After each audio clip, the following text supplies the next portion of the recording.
Operation Black Shield.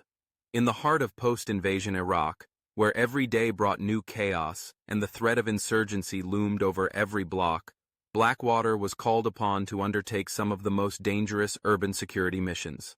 Among these was the shadowy Operation Black Shield, a mission shrouded in secrecy and marked by relentless combat in the unforgiving streets of Baghdad and beyond. The operation's goal was clear but perilous: provide armed security and tactical support during a wave of counter-terror sweeps in Iraq's most volatile neighborhoods. Insurgent cells were adapting, launching coordinated attacks on U.S. forces, Iraqi allies, and the fragile infrastructure needed for stabilization.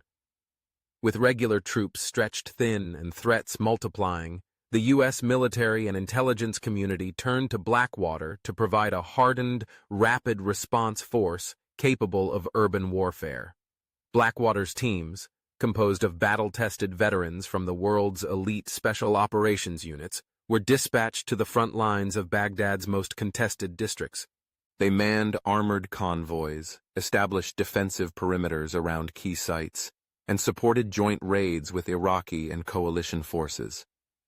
Their presence allowed for swift escalation of force, deploying heavy weapons, suppressive fire, and shock tactics designed to break insurgent ambushes and keep critical personnel alive.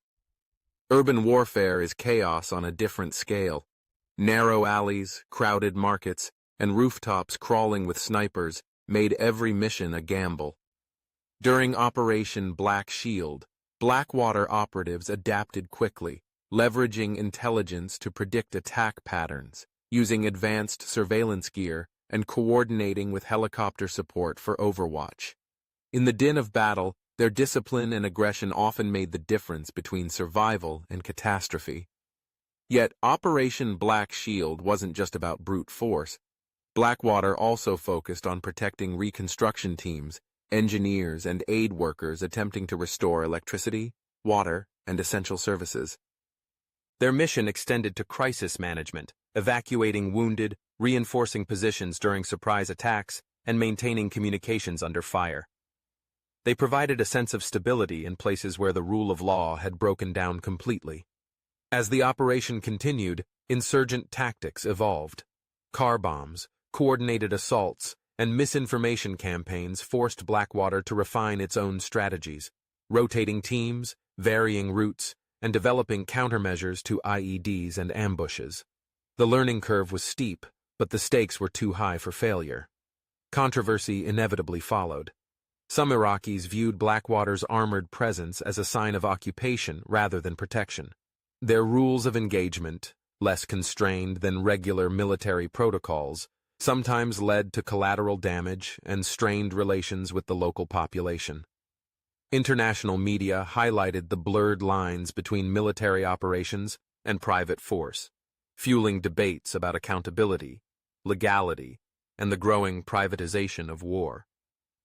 Despite the criticism, Operation Black Shield achieved its tactical goals. Key assets were protected. Insurgent attacks were disrupted. Lives were saved in moments when chaos threatened to consume everything. For the contractors on the ground, it was another day in a war where every victory was measured in survival.